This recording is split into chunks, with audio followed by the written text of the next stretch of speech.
For those of you who do catch up online with this class, and if you access it through Torah Media Atlanta, you should be aware that Yisrael Killian, who runs Torah Media Atlanta, reached out because donations to that site are down.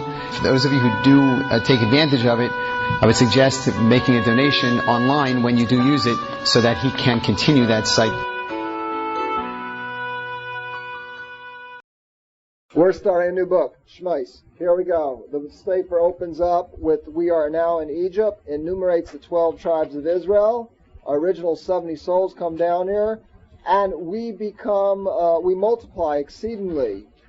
We multiply exceedingly. Yosef and all that generation has passed away. A new king comes over Egypt. It's a debate whether it's the same king, but he pretended not to know Yosef. Lo yadas Yosef, forgot about the favors of the Jew. In other words, what have you done for me recently?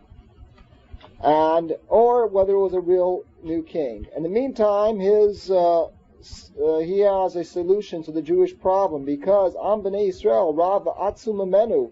The Jewish people are multiplying, and they're greater than us, or greater because of us. From us, they've gotten all their greatness. Typical anti-Semitic remark. And v'tamaleh ha'aretz oisam, the land is full of them. They're everywhere, those Jews. Not only that, vayakutzu mifnei b'nei Yisrael, they're like thorns in our eyes, the Jews. Just look at them. What are we going to do? So they come up with a plan to put the Jews into servitude, right? Slavery. And therefore, this is the start of 210 years that we are in Egypt, which great amount of those years we spent in slavery, okay?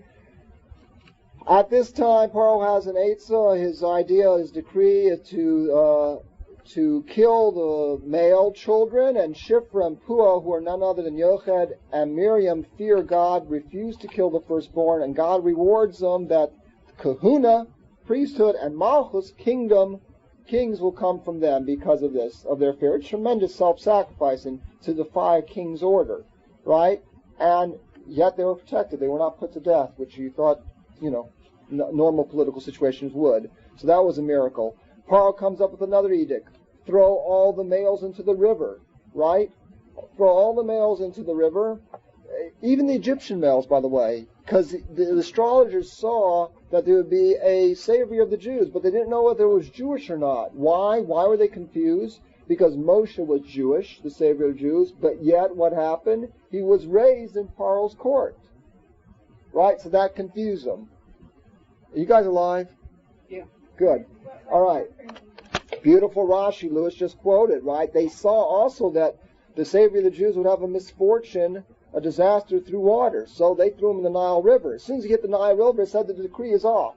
Of course, they didn't see clearly, because it's true, Moshe would have a disaster, if you will, through water for striking the rock instead of speaking to the rock for water, and because of that, the decree came that he had to die and not enter the land of Israel. Okay? So when he hit the water, they thought that's it. We got rid of him, and the decree was off. Then, of course, the story tells us Bas Paro, one of the 9 people that entered Gan Eden alive, whatever that means, she became a convert. She was going down to the Nile River to use it as a mikveh. And she touched the child. She had sara'as. She had this skin disease that is mistranslated as leprosy. She touched the child and she was healed. She saw the Shekhinah with Moshe. She realized he was special. Moshe Rabbeinu refused to be nursed by any Gentile woman, right? He kept Chalav Yisrael. And so his mother is called, and he is nursed by his own mother, and she's paid. Very significant how Kodesh Baruch Hu rewards tzaddikim. His own mother is paid to nurse her child. Raised in Paro's court, Moshe Rabbeinu was not satisfied being a prince in the court and staying aloof. He saw his brethren suffering, and he went out and shared in their suffering, right? Vayar b'tziv loisam, chapter 2, verse 11. That merits Moshe Rabbeinu to be the leader of Israel, that he sees the suffering of his Jews. It's a very big rule by us. If we're comfortable here in America, but there's Jews in Russia, right, or wherever it may be, South Africa, Israel suffering, then we suffer too, because we're all one family. That's Moshe Rabbeinu, a prince in the court. No. he sees his brethren suffering. Therefore also he will name his children, right? One of his first child, his children, Eliezer and Gershom. Gershom, I'm a stranger here. He had it made. He wasn't in servitude. No. As long as some Jews are suffering, I'm not in Israel. I'm in exile. Gershom, a stranger there. This is not home. Okay? And this is also reflected. Levi, who did not have servitude in Egypt, names his three sons, right? Kahat, Gershom, Merari, all names of affliction, right? Gershom, again, stranger. Merari, from the name Maror, bitter, right? He wasn't in servitude, right? A tremendous thing by Israel, by the way. Levi was not in servitude. They sat and learned Torah. No one complained and say, hey, it's not fair. You guys are getting food. We have to work for it. We're in slavery. You guys sitting there learning Torah. No, not only that, all of Israel, you see, the Egyptians had a rule: if you no working, no pay. They didn't give you any sustenance, meal. So what did all Israel do? They got together and they tithed their food, and they supported Levi sitting there learning Torah. It was accepted. It wasn't considered tzedakah. It was an obligation. These are the elite of Israel sitting learning Torah. We happily will tithe whatever we have and give it to you, Levi. And no one was jealous, envy. Now, this is a people that were sunk down to the 49th level of impurity, but yet you see, even then, they understood. They had a true Torah hashkafa, and they understood the importance of Torah. So that's very significant. But even so, Levi on his part, like it's back and forth, Levi on his part, my fellow Jews are suffering, I am sitting there learning Torah, No, Levi named his sons as a chinuch, as an education for their sons and their sons to realize, my sons I named of bitter, Merari, Gershom, a stranger, Kahat, blunting of teeth. Why? Because my fellow Jews are suffering. I'm not suffering, but they're suffering. That means I'm suffering. I can't be at peace. Very important. We all look, one big family here. Okay, then we have three incidences with Moshe. Very interesting. One between a goy and a Jew, one between two Jews, and one between two goyim. Moshe comes to the rescue, right? A goy is striking a Jew. Moshe strikes him down dead, right? Two Jews arguing. Looks like it's going to be physical violence. Moshe rebukes his fellow Jew. And then, after the killing of the Egyptian, and he's buried in the sand, Moshe has to flee. A deliberate act. You might say, wow, the only person we could rely on in the political system, Moshe, a prince in the court. You get hot-headed and you kill an Egyptian, and now you're out of the arena? Moshe did it deliberately. I don't want them to rely on me. Right? Same thing with Esther. Why did Esther invite Haman to the banquet? She made a banquet. Says, I don't want my brothers and sisters to depend and say we have a sister in the government as queen. We don't have to worry about, the destruction of the Jews in Persia. No, let them realize they can only turn to Hashem. Moshe Rabbeinu takes himself out of the political arena. There's only one thing you can turn to. You have to understand that's a Kodesh Baruch Hu, Hashem. So what looked like a rash act was a deliberate act by Moshe to instill bitachon and emunah in the children of Israel. Anyways, we see how he reacts when a goy strikes a Jew. He takes action. He kills the goy. When two Jews are arguing, he rebukes his fellow Jew. He goes down to the well in Midian now, right? Right? He goes down to the well in Midian, and he sees goyim, basically. But he sees an injustice being done. So he takes up the defense of the downtrodden. And I'm talking about, of course, the shepherds mistreating Yisro's daughters, right? Yisro's daughters were trying to get water from the well. They wouldn't let them. So Moshe takes up the defense of these young ladies. And this is very reflective, really, on our outlook, right? If a goy is messing with one of our family, one of our fellow Jews, we take action. If it's two Jews arguing, we, rebuke our fellow Jew who we think we're doing wrong. And if it's two, and if we don't go out of our way, but if we come across a situation where someone's being persecuted, two non-Jews, we do come to the defense of the downtrodden.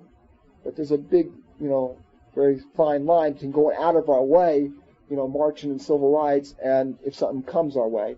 Very indicative.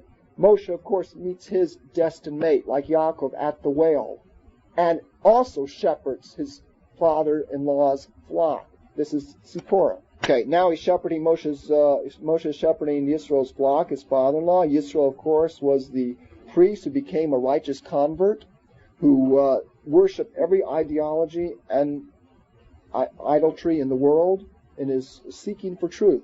And he was ostracized by his kinsmen after being like the head of them, the priest, because he refused to go in with the falsehood of the time. He was seeking the truth. And at any rate, he merits to have Moshe as his son-in-law. While Moshe's shepherding his father-in-law's flocks, he has the incident with the burning bush. Very significant. A lot of things to discuss there, but basically for 7 days and 7 nights, Hashem is telling Moshe, you have to go and save the Jewish people, and Moshe does not want to go for various reasons that we hope to discuss.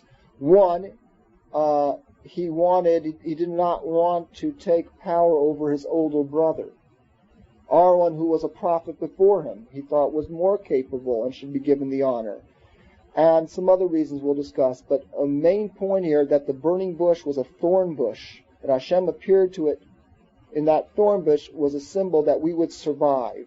That Hashem is with us in our tzoros, in the thorn bush, and the bush is burning, but it's not being consumed. That's very significant, because Hashem is always with us. Any tzoros, exile we go through, we will not be consumed. So that's significant. God willing, we'll come back to that and get some more insights. Okay, after this incident, Moshe Rabbeinu was told, listen, Paro ain't going to listen to you. I'm going to harden his heart, right? And he's not going to let the people go until I display all sorts of wonders. So Moshe hears this. He leaves. He sets on his journey to Egypt. What happens? One of his sons he did not give a bris milah to at 8 days old. He had a reason because he was traveling. Hashem gave him a direct order, whatever it was. And it's a danger, by the way, when you're traveling with an infant after that kind of surgery. It could be a danger to his life. So Moshe Rabbeinu is going to wait. And an amazing incident here in chapter 4, verse 24, it says, Vayipiksheu Hashem met him on the way, v'yavikesh miso, and he wanted to kill him. Right? And he was about to kill him. Zipporah came, understood what was going on, and gave the child a bris milah, and Moshe was saved from death. Now, what's significant about this is that we see, even if you're Moshe Rabbeinu, and even if your mission is to save all of Israel, you still got to adhere to the letter of halacha. Right? The halacha is you have to have the child a bris milah. Moshe is about to save all of Israel's at stake here. By the way, in the books say, the different forum say it had to be Moshe. Moshe and Aaron had to be the saviors of the Jewish people. It couldn't be anybody else. What they represent, judgment and chesed, that combination, whatever it was, it had to be them. So everything was at stake here. Afal piken, even though if you don't adhere to the Jewish law, you can't supersede it. You can't say, well, this takes precedent over the law now, right? No. You still have to adhere to the letter of the law. And the whole mission, the whole salvation, the whole exodus of Egypt was in jeopardy because a halacha was not being performed. That's very profound. Don't let anybody tell you because of the hardship of the times or because of America or because you'll lose a job if you don't work on Shabbos. That happened when we first came here, right? Therefore, we have to bend the laws. That's how the conservative and reform movement started, right? We have to bend the laws or else we can't survive. Here, no, we never bend the laws. We don't care what's at stake. The Torah of Hashem, the spirituality of the world, we don't compromise that because that's the true source of salvation. God will take care of everything else. All we have to do is His mitzvahs, and everything else will be taken care of by Him. That's the lesson here. Okay, Debbie brings up a very good question. The halacha of violating Shabbos to save a life is not violating Shabbos. You're not violating. The halacha is that you break Shabbos to save a life. So we extrapolated from this incident to tell you everything. But of course, Moshe Rabbeinu knew everything I'm saying, right? And this baby's life was endangered, so he had a very good cheshbon, right? The bottom line, Rashi goes into it. The bottom line is when they did arrive at a hotel, an inn, they say he set up camp, so to speak, before doing the bris milah to the baby. And so that few minutes that he was guilty of, for his high level, for his high level, the rule. The greater you are, the more strict you're held accountable. So therefore, that came. So even to that point, okay. Now, next incident we have is very interesting. Moshe has shown some signs. He said, the children of Israel will not believe me. Right? Of course, Moshe Rabbeinu was worried about a chilul Hashem, a desecration of God's name. What happens if I go there and Paul doesn't, believe me, and the people don't believe me, and I say I spoke in your name, it'll be a chilul Hashem, God forbid. So, but the fact that he said the people will not believe me, that is considered Lashon Hara. That's considered Lashon Hara. And so what happens? So Moshe is given 3 signs by Hashem. One of them, right, was what? Take the staff, throw it on the ground, it'll turn to a snake. The snake is a sign of Lashon Hara. The first entity to speak Lashon Hara was the snake. He went up to Eve, Chava, right, and said, started convincing her, speaking Lashon Hara about Hashem, right, so that's a symbol of Lashon Hara. Next, right, that you have a death penalty on you, Moshe, because you spoke Lashon Hara on the people of Israel. Water turns into blood. Next, take your hand, put it inside your chest, take it out, saras. We know that disease, skin disease, is a punishment for Lashon Hara. Miriam got it later. Aaron got it. Very interesting. Moshe, Aaron, and Miriam all got saras. So, right, because they were that great. So they got afflicted for Lashon Hara. All 3 of them got afflicted by saras.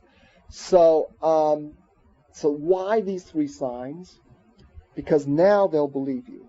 Before that, you didn't need any signs. They would have believed you. But now you made it part of the system. Because you uttered those words, they won't believe me. Now you're right. They won't believe you unless I give you some signs. But look at the signs. You know what the signs are? There are signs, yes, you're in exile. Yes, you're in slavery. But no, a loving Father is watching over you. I care about you. I love you. And I'm not going to let anybody strike you more than you need to. Moshe Rabbeinu spoke Lashon Hara on you. Look what I did to him.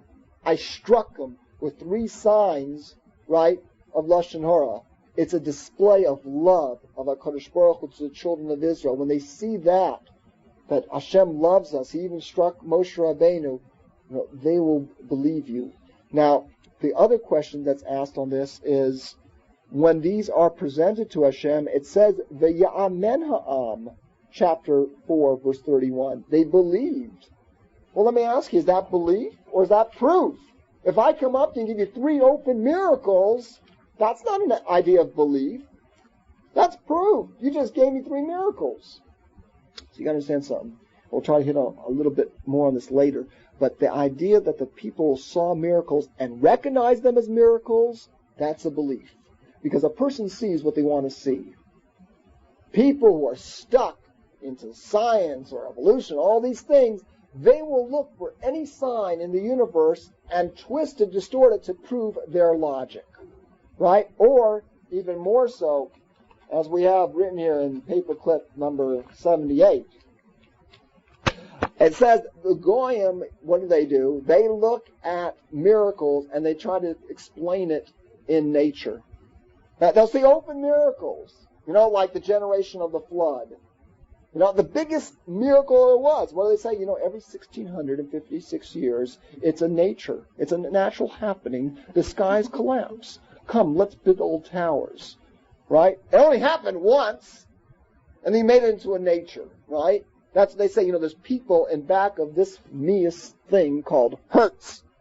Right? They explain the 10 plagues is all a natural phenomenon. A tidal wave just happened to come, also with the splitting of the sea, the whole thing. And the plagues, the Nile River turns a muddy red during that time of year, and that causes frogs to die, and that causes lice. A whole bubble mice are there. So anyways, open miracles, the greatest open miracles ever was, and if you want to, you can explain it away as nature. But what does the Jew do? Just the opposite. The Goy takes open miracles and tries to put it into a nature. The Jew sees nature, takes what they call nature, and shows that it's a miracle of God. Right? So that shows the essence where we're holding, that we want to see miracles, that we recognize God's wonders. That's an act of emunah. Therefore, 3 signs, open miracles, can be shown to the children of Israel, and they believed. And that's considered an act of emunah. To recognize a miracle is a miracle is an act of emunah, instead of explaining it away as an act of nature. Okay?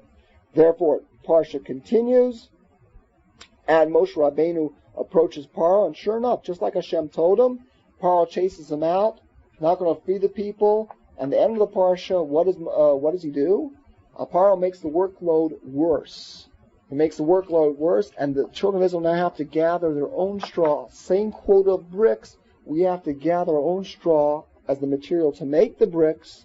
And Moshe comes out there very upset and complains to Hashem, why have you done evil to this nation? Why haven't you sent them out?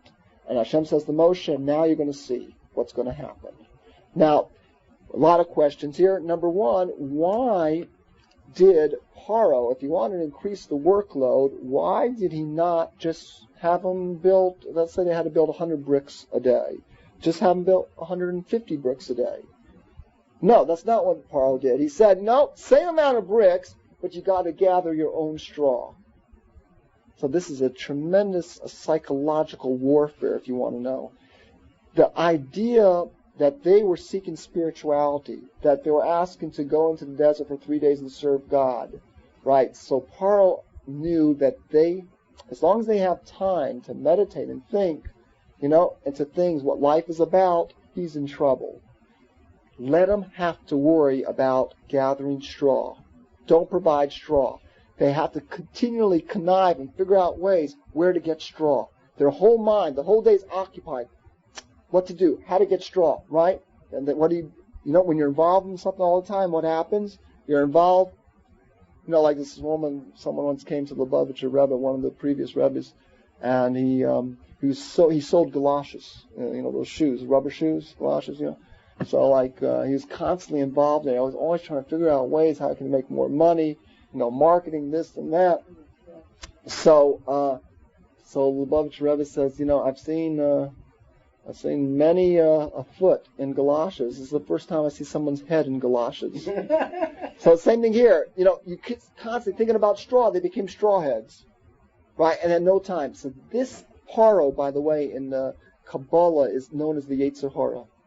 He is the Yetzer Hara in a certain respect. It says that is the Eitzah of the Yetzer Hara. That's the Yetzer Hara tries to tell a person, get him so involved in the kleinigkeit, in the little things of the day, leave you no time for what the soul needs so much, to introspect, to take stock, spirituality. Where are you holding? What's going on in the world? Where am I going? What's it all about?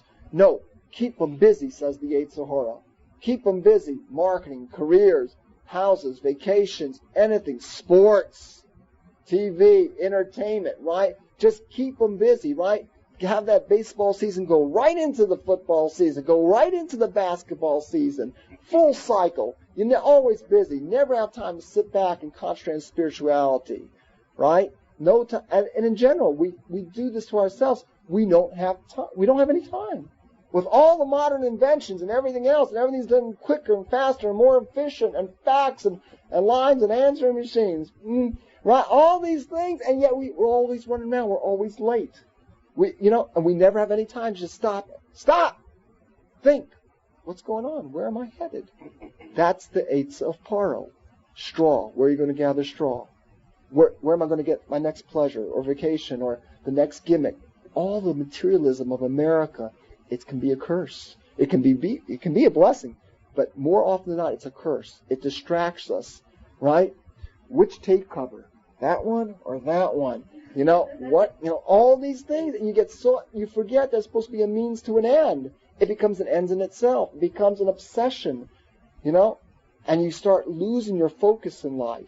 And that was the Eitzah of Paro. Stop, we'll take questions. We mentioned that Moshe Rabbeinu was talking to the burning bush. Hashem tells him, I'm going to harden Paro's heart. He's not going to let you out. And then it happens, just like he says, and Moshe is surprised. And he comes out and he says, listen to the language. Lama Raisalama said, why'd you make it evil for these people? Why'd you send me? Lama Zeshlachtani. Uma'az Basiel Paro. From the time I came to Paro L'daber B'Shimcha, to speak in your name. Again, he was worried about, a desecration of God's name. Herala amazeh, you made it bad for this people. V'hatzel lo itzalta, you didn't save them. Es amecha, that's important. Hatzel lo itzalta es amecha, you didn't save your nation. Yisroel, your name is attached to them. If you don't save them, that's what Moshe is really concerned about. It'll be a chilul Hashem. But still, okay, so that's why Moshe was upset. Not for his own skin, not for his own honor that he was turned down by Paro, but for your name's sake. L'daber b'shimcha, I spoke in your name. It's a chilul Hashem. In fact, Moshe Rabbeinu, one of the commentaries says, like, he just didn't understand why he couldn't understand anybody defying Hashem. How could anybody defy Hashem? So that's why he says, why'd you make it so bad? The Yetzer Hara in a person is so bad that you gave it the ability to deny you. It's just like zar. It's so bizarre to me. Well, that's where the word zar comes from, bizarre. It's so strange to me. Zar means strange. It's so, foreign to me that you actually made a person that could argue against your word. He couldn't understand that, so he spoke out in anguish. But the question remains, Hashem told Moshe Rabbeinu, right, that this was going to happen, and then the workload got worse, much worse. The terrible things were happening. Babies were being substituted for bricks, and terrible things were happening. And then the Parsha ends with Hashem tells Moshe, and it says Vayomer Hashem, right? Those are the names of mercy. It's as opposed to Vayedaber Elokim, right, which are harsh names of judgment, which you would have thought Hashem would have said to Moshe, No, Vayomer Hashem, mercy. You're going to see this is all merciful. Now I'm going to take them out with a strong hand. Listen to Rav Zevin, L'Torah U'Mo'adim. Ani Hashem, says God. I am God. A person has a short amount of years in this life. She'eino ro'ez kol hishtalshus ha'ma'oros ba'olam. He doesn't see all the chain reactions that happen in the world. Right? All Moshe Rabbeinu, for example, here saw was what? The people suffering more, they're in slavery. A Kodesh Baruch who is outside of time. He sees past, present, and future. He sees the entirety. Right? If a person just all of a sudden walked into someone's life and he saw on an operating table someone was chopping off his leg, right? So it looks terrible. But if you realize the guy had gangrene and now his life is going to be saved and the guy is in tremendous simcha that he's just going to lose a leg, right? He'd be very happy. But we come in the middle of the show. That's basically it. And we leave early. We come in late and we leave early so we don't catch the whole movie. So he says we don't see the whole chain reactions of the world, right? So what we see in the world, we see things that look upside down to us. And we have questions. Why do the ways of the wicked prosper? From Jeremiah. But tzaddik v'ralo, v'rasha v'tovlo. Why is there such a thing as a tzaddik and bad things happen to him, and a wicked person and good things happen to him? But we have to know that we don't have eyes to see. We have tunnel vision, basically, he says. We don't have eyes to see everything, and everything is being mesudar b'ofen hachitah, that everything's being organized for the ultimate benefit. And this is the example of it. He goes on. Let me give you a parable, he says. A person's born in the desert, never sees civilization, right?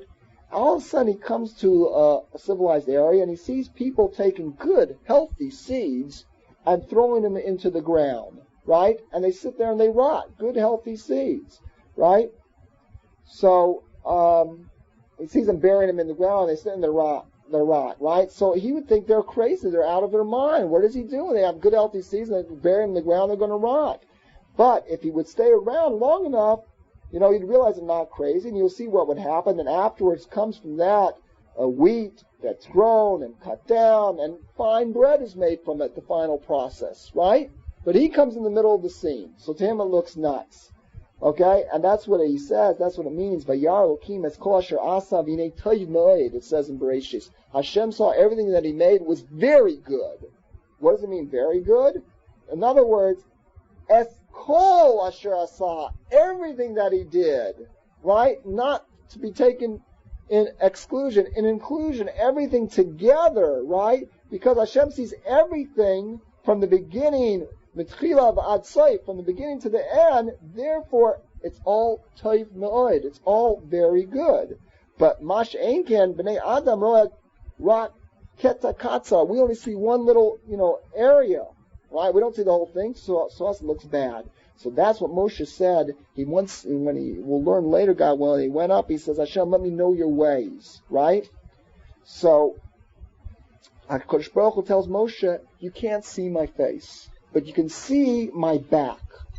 What does that mean? In other words, when things are happening, you will not see my face. You won't see God's face. What's going on here? It doesn't make sense. How can a Holocaust happen? How can an Inquisition happen? Right? All these things, you won't see my face. Lemafreya, although in retrospect, you'll see my back. In retrospect, after a period of time, you'll see how it all connects, how it all makes sense. You'll see my back, right? After a passage of time, you'll see how it all connects. Then we'll understand. Therefore, Moshe was sent on this mission to save Israel, right? The redemption, the salvation of Israel here is at stake.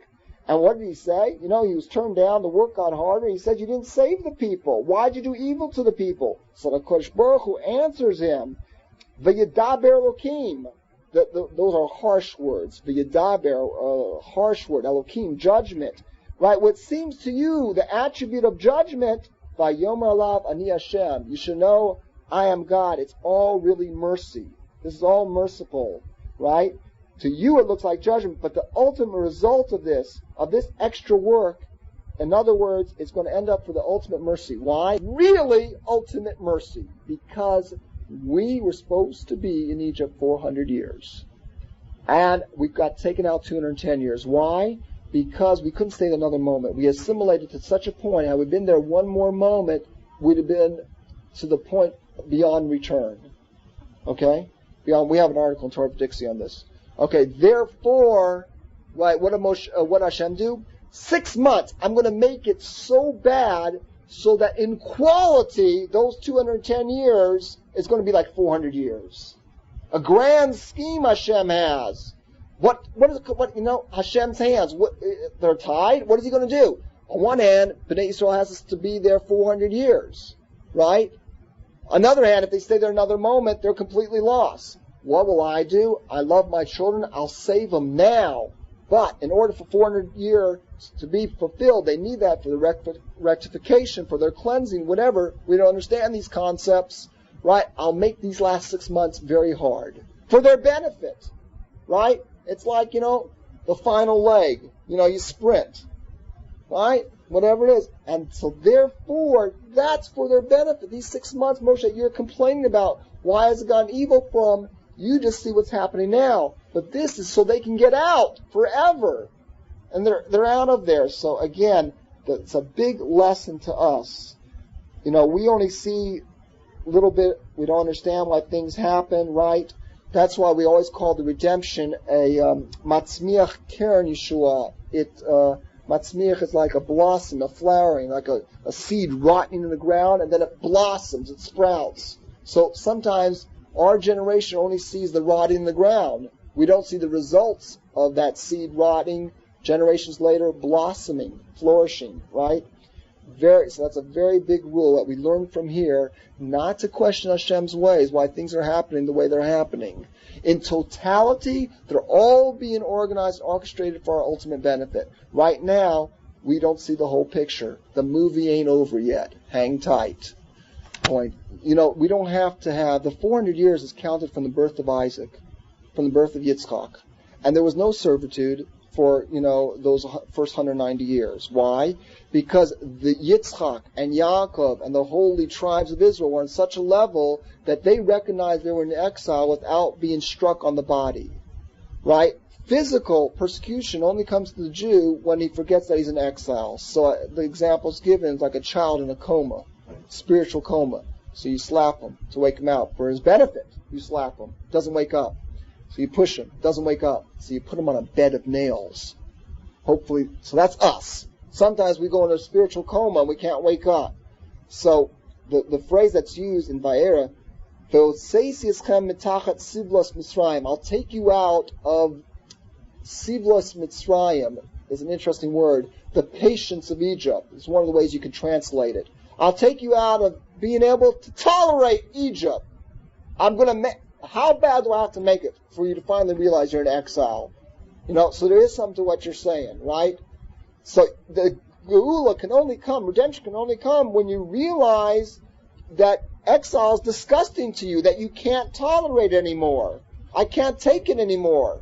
And if you're smart, it doesn't have to come physically in the body. When you feel, I can't feel you, God. I don't feel the zis, the geschmack in doing mitzvahs and Torah. I can't stand the chilul Hashem in the world, the desecration of your name. All these, idiots are thinking homosexuality is an alternative lifestyle. Morality is spiraling down into a cesspool. And all these people are just have completely the wrong sense of values in the world, right? And everybody's priorities are out of whack, and everybody is so concerned about health and environment and animals, and no one's concerned about their soul, right? Which is going to be forever, right? And they're devoting all these, whacked out things. That's exile. That's all part of exile. So if you feel that, the anguish, the desecration of God's name, that we have no holy temple, that Israel is not being run according to Torah law, all these other factors, you can't savor it anymore. I can't take it.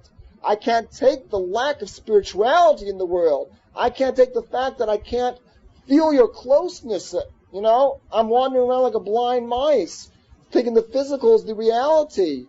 Then you realize you're in exile. The neshama is in exile. The shechina is in exile. Then there could be a geula. If you don't realize it, then how? Hashem says, how can I make you realize you're in exile? You don't feel it spiritually. I have to put it on your body. Now you'll realize that exile isn't so geschmack. But that's not the real exile.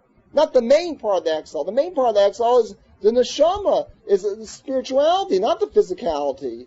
But unfortunately, we're in a physical body. Our soul is in a physical body. And it only feels exile when we physically feel pain. But it doesn't have to come that way. The proof is the 400-year prophecy of us being in exile, 190 years, is fulfilled without us ever being in servitude, without us even being in Egypt. In fact, from the birth of Yitzchak, his whole life is in Israel. But he felt he was in exile. He felt the redemption wasn't here. He felt Hashem's name wasn't whole, and his throne wasn't whole. That the glory of God, everybody's not worshiping God. Everybody doesn't realize that he's it. Ein od. There is nothing else. Until the whole world realizes that, it's exile. So your point is well taken. Sometimes Hashem puts a little persecution, right? That's what Yaakov Avinu prayed. Put a space, ben eder le'eder, revach ben eder le'eder. Put a space between the persecutions. This is when he was given flocks to Esav, right? But in a deeper sense, he was saying, well, if you have to afflict my children, give them one affliction, then give a space, right? Maybe they'll learn. Maybe they'll wake up out of the spiritual coma, right? If that's, okay, then another affliction. But, hopefully, or sometimes personally in our lives, we may deserve something. So if we go, to a hospital or something, or we see something, and we realize, I'm really deserving of that. Hashem says, great, I don't have to do that to you. You got the message. You know how to straighten up now. I don't have to give it to you. Hashem doesn't want to punish us. It's a last resort. Then he has to afflict us bodily. Because nothing else is working. If he doesn't care about you, Gemara says, if you go 3 days or 40 days without any tzoros, that's bad news. That means that Hashem doesn't care about you. The rest of us, that's an neshama worth saving. I care about that person. I'll give him signs to wake up. So those are all yisurin of love. Ka'asher yaser ish es beno, Hashem lokecha miyasrecha. Just like a father chastises his son, the Lord your God chastises you. That's a verse in the Devarim, in Deuteronomy. Okay? That's what it's all about. It's coming from a loving father. By the way, that's why the exile, the churban of the Beis Hamikdash, all these things comes in Av, the month of Av. You would think it would come in Shvat. Right? Next month, Shvat. Why? Shvat means a staff, a striking rod. Right? Of course, destruction of the temple, Spanish Inquisition, Holocaust, striking rod. No, that's not the Vort. It's not coming from a wrathful God like the Goyim have a depiction of him with fire coming out of his nostrils and smoke out of his ears, There's always grimacing. That's not where it's coming. It comes in the month of Av Tisha B'Av, Av, Father. From a loving father it's coming from, who's trying to correct his children, who wants to lead them on the proper path. Right? Okay, let's finish up here. A lot of similarities to Moshe Rabbeinu and Yosef. Anyone wants to stay out after? I have about 20 similarities, but one of them here, when Moshe Rabbeinu as a baby is put in this little crib into the Nile River, it says, it says that the Gemara in Saita says, he was put like with pitch, he wouldn't smell the bad smell of the pitch, the tar of the basket. Very similar to Yosef was put in a caravan of the Ishmaelites with spices, which they normally didn't carry, okay? Basia comes down to the river. She couldn't reach the child, but she stretched out her hand anyways. And it said a miracle happened, and her arm extended. Big lesson. It seems impossible to do certain things. All you do is the effort. HaKadosh Baruch Hu will finish the job for you. And that's what we learned from Basia. It was impossible to reach Moshe, but she stretched out. She did the effort. A miracle happened. She reached him. Okay? It says, Vayigdal Moshe grew. It says that Paro made him the head of the household, just like Yosef was made head of the household, right? Again, Moshe was a prince in the court, but yet, Vayar b'tzib loisa, he wanted to share in the distress of his fellow Jews. Okay? He saw this Egyptian striking the Jew. It says, Vayar ki ein ish. He saw that there was no man. What does that mean, there was no man? He saw she'ein ish ased l'tseis memeno she'isgayer.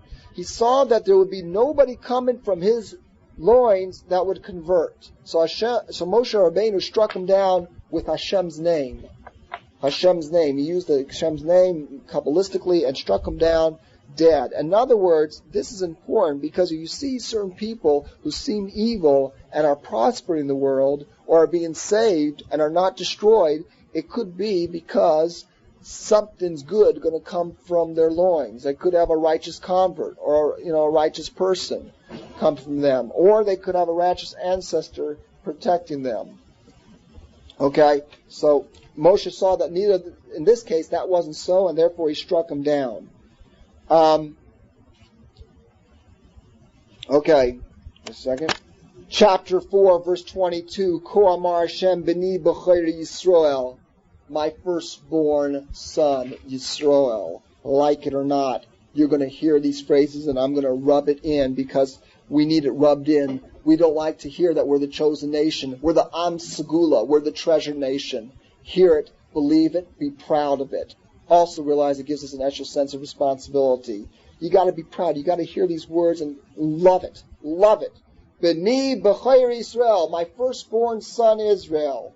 Melamed teaches Yisrael Nikroim that we are called the firstborn of Israel, and the rest of the nations are like naught to Hashem.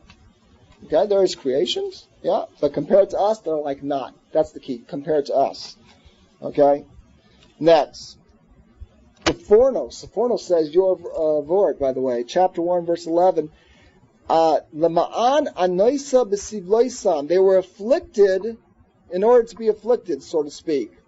Sephorno, Kedei shiyaskimu l'tseis al eretz acheret, they were persecuted. Right? Why did Parsha do it? So they would leave already. Get out! Leave! So both of it. For one, we shouldn't be able to tolerate Egypt. From our standpoint, we shouldn't be able to, so we were afflicted. Paro was trying to get us out of there. We had an opportunity to leave Germany many times. It got worse and we didn't get the message. Right? But in another aspect, this is a very, it's like a paradigm for all future anti-Semitism. On one hand, they want the Jews out of there. On the other hand, they can't afford to let the Jews go because the whole economy will fall. It's happening in Russia now. It happened here also because Egypt was not a world power until Yosef brought all the money. They became a world power. When they left, they've never recovered. So that's very important. It's happening in Russia. When Hashem says to Moshe in response, Moshe asks, let me back up. Moshe asks, who should I say sent me? Hashem says, Eyeh asher eyeh, I'll be what I will be. Okay? It's a very funny answer. Some people say that's a holy name, okay?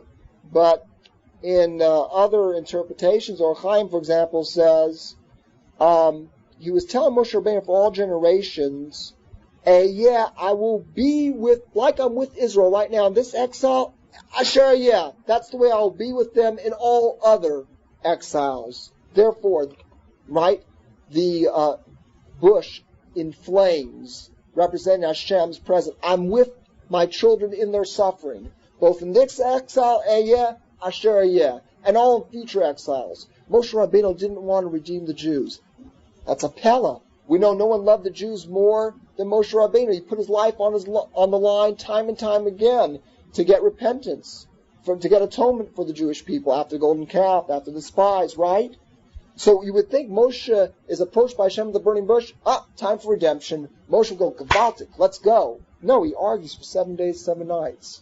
Why? Because Moshe realized that if this is a temporary exile, a temporary redemption, no, I want the ultimate redemption. You do it. That's what he says to Hashem. Mi anoichi. Anochi, that's a key word. Like, anoichi Hashem Elokecha, I'm the Lord your God. I'm not the anoichi. You told Yaakov, right, 2 weeks ago in the Parsha, I'll go down with you to Egypt. I'll take you out. You redeem the children of Israel. It'll be an eternal redemption. That's what Moshe, he wanted a redemption, but the ultimate redemption. If I do it, I could screw it up. I'm flesh and blood. And as you see, it almost happened. With the Bris Milah, he didn't give. He was almost struck down dead. The whole salvation of Israel would have been up in the air. Right? So I want you. So only when Hashem said to him, Eyeh asher eyeh, look at the burning bush. It's true. I have to take him out early. Therefore, there's going to be future exiles to pay off this debt. Right? All these are future exiles because we didn't spend the full 400 years there. But no, just like I'm with them in this exile, I'm going to be with them in every exile. The bush is on fire. The thorn bush in their tzoros, thorn bush is on fire, but they're not consumed. I'll be with them all exiles. Then, and they'll survive. Just like the thorn bush is not being consumed, then Moshe Rabbeinu agreed. You're going to be with them. They'll survive the exiles. Okay, let's go. Okay, he says the magic words, pakad, pakadati, which we talked about last week, but again, the double language, again, Egypt, a paradigm for all exoduses, all exiles and exoduses in the future. So the double language, pakad, I'll remember them in this exile and take them out. Pakadati, I'll remember them in the future exile and take them out. The ultimate redemption. Okay, we're almost there, guys. Here we go. To that degree that we want to associate and assimilate with the Goyim, to that degree HaKadosh Baruch Hu will, you ready? From Tehillim, Psalms, Hashem will change their heart to hate His nation. The Egyptians loved us when we first came down. We stayed in Goshen, but we moved out and we filled their tartiyot, their theaters, their circuses, their stadiums. We started to assimilate. Then HaKadosh Baruch Hu had no choice but to change the heart of the Egyptians to hate us because He loves us. He didn't want us to assimilate. So either we stay an Am Levadad, a distinct nation on our own, and we remain Jewish, or the Goyim will remind us that we're Jewish. Either way, you're not going to be a Goy. Either on your own, or they'll remind you that you're not a Goy. So, right, okay. Another thing, again, this being the paradigm for all future exoduses, exiles and exoduses, when Moshe Rabbeinu, we said he was punished for this on his high level, chapter 4, verse 1, when he said, they won't believe me. But, he was, again, we always look at these things off the surface. You got to look at a deeper level. What was Moshe Rabbeinu really trying to do? Says the Sfas Emes, the Ger Rebbe. He says, being that the exile from Egypt is the root of all future redemptions, right? And especially the final redemption of Mashiach. So Moshe Rabbeinu was trying to set up, so that means everything that happened there can happen now. So he was trying to set up in the system that even if we're at this level where we have no emunah, no faith, hem lo yaminu li, they're not going to believe me. Hashem says, I'm still going to save them. Oh, that means in the future, Yemei Mashiach, right, what will happen? Even if they don't believe, you'll save them. That's what he was trying to set up in. He wanted to hear from Hashem he wanted to hear from Hashem's mouth, if you will, say, right, that I'm still going to save Israel even now at this time when they don't believe. That means we can be redeemed now. And I want you to know that before the redemption, the ultimate test will come. It's called the birth pangs of Mashiach. And here it is. The first redemption, we see it, again, the root source. What happens? Before the redemption, 6 months, terrible things were happening, as we already discussed, right? The servitude got so bad, right? It got so bad that Moshe Rabbeinu questioned. So too at the end of days. And by the way, this is what's weeded out during the 9th plague of darkness. Those people who still question God's ways, right? They were destroyed. I'm talking about our people. 4/5 of the Jewish people were lost. They didn't merit to get out, right? During the plague of darkness, they were killed. So too, at the end of days, that's what's going to happen. There's going to be such unbelievable test. It's going to be such a test in faith, right? 4/5 ain't going to make it. Most Jews ain't going to make it. They'll be lost. And the test will be so bad that even a person of the caliber of Moshe Rabbeinu will question God and say, why have you done evil? Why haven't you saved the nation? Why have you made it bad for them? You hear? That's what's going to happen at the end of the days. The fact that Moshe was hard of speech, thick of speech, that was very important because many people have been, persuaded by Daniel Websters of their time. You can be a very impressive speaker, right? So the fact that Moshe wasn't an impressive speaker, that was proof that it was HaKadosh Baruch Hu speaking through the throat of Moshe. In fact, they say when he was uttering prophecy, his voice became very smooth. As a sign that this was a divine prophetic speech. Okay? And therefore, they would believe that it's HaKadosh Baruch Hu using Moshe as an agency, and they were not following the Torah because of some convincing oratory skills. Okay? Another meaning of this, Ayeh Asher Ayeh, I'll be who I will be. Ayeh Asher Ayeh, in addition to what we said previously, it's like this midah keneged midah, measure for measure. I will be to those who want me to be with those. Ayeh Asher Ayeh. In other words, those who want to believe in me, I'll help them. I'll encourage them. Abal Atayar Messiah Noiso. One who comes to be purified is helped.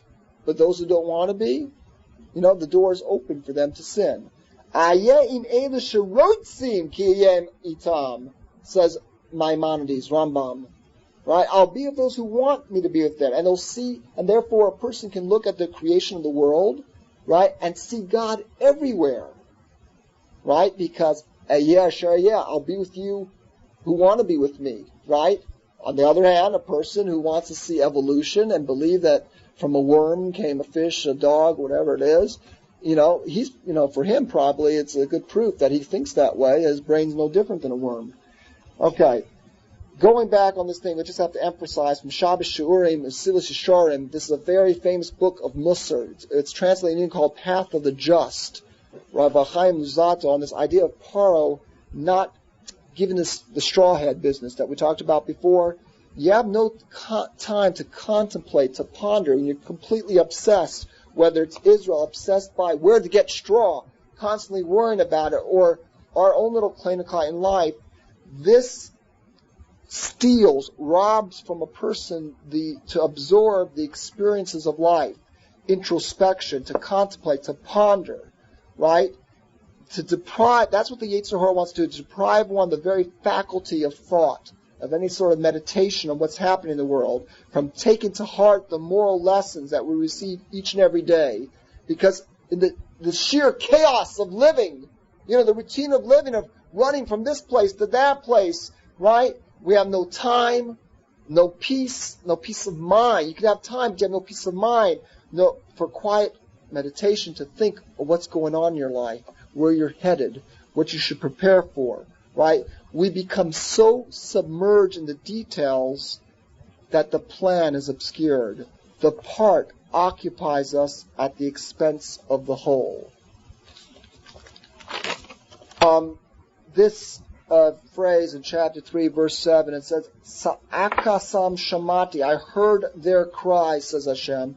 I heard the cry. It says the Kedushas Levi that the cry is from the avoida, which can be interpreted to mean from the work, the servitude, right? But avoida, it says three things the world stand on. Torah, avoida, v'gemulut chasadim. Torah, avoida, means prayer. This avodas Hashem, the service of God. So the Kedushas Levi, Rav Levi Yitzchak B'Dishев says that our cry should be because we can't serve you properly, because of the avodah, because we're in Egypt being physically persecuted. So that's avodah. So therefore, we're crying out because of the avodas Hashem, because of the service of God we're being confined and not able to do. Right? So that's what we're crying out for, and that's why we want to be free, not just be free for itself. And therefore, right, we see over and over again, it's repeated, Shalach es ami v'ya'avduni. Let my people go so they may serve me. Right? And therefore the connection between Shavuos and Pesach with the counting of the Omer.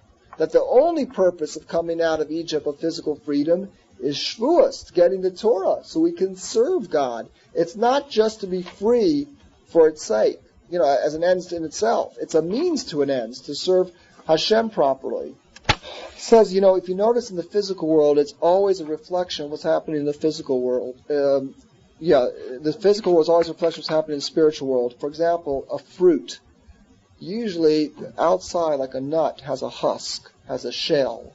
So the shell isn't the main thing. It's a protection for the fruit. So on a simple level, that means the physical of the world should act as a protection, right, for the spirituality. You should have money, live well, have health. That should be the shell. What's the fruit? So you serve Hashem more properly, right? So that's the key. When HaKadosh Baruch Hu says this word, Ehyeh, I will be, and he says it twice, Ehyeh Sha'yeh, right?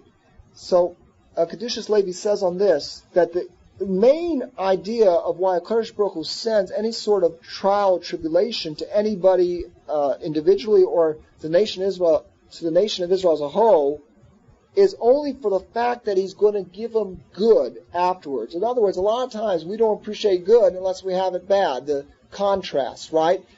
For example, during the time of the flood, they had constant spring-like weather. They never knew it wasn't spring. That's just normal. Now we enjoy spring and fall. Why? Because we have the adverse conditions, right? It's called Yerida Tzorach Aliyah sometimes. Sometimes you have to go down to go up. Sometimes, if it wasn't for the darkness, you wouldn't appreciate the light. So that's what he says. That's in the physical world. Before the fruit, you have the shell. And that's what it means. Hashem is called. This is considered a holy name. I will be. In other words, don't look at the Sarah. Don't look at the source right now. Look at the good that will come because of it. Right? That's for Israel. Any source we have is for our ultimate rectification. It seems bad now, but in the future it will be great. Tzaddikim suffer in this world to pay off their debts for an eternity of peace.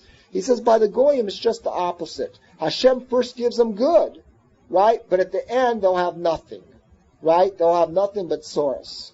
Okay, so that's what it means, Ehyeh, which is the future tense. I will be. See the future that I'll be to Israel. Okay? Even though now it looks bad, in the end it's going to be good. Okay?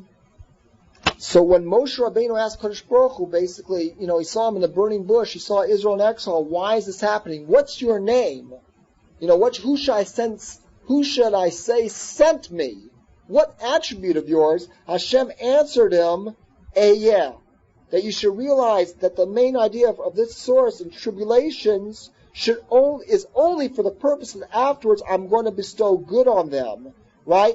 My name is Ehyeh, what I will be. The good that will come of this. This is called a Kur Barzel, a cleansing furnace, the Exodus, the exile in Egypt. Okay? So that's a main outlook in anything that happens to us. In general, we should know, in Egypt there was no place that was as cultured, as civilized, as advanced in medical things and everything else as Egypt. But it's very similar to America. It was all for one purpose. All their culture and inventions and scientific advancements and accomplishment was all to derive physical benefit. How to get the most out of life, to enjoy life. If you use these same things, so you have peace of mind, again, as we keep reiterating, to contrast spiritual, then you've made the physical holy. But Egypt, the height of civilization and culture, right? Astrology, medicine, all these, was only for one purpose. To continue to spoil the physical, the body. Very similar to America.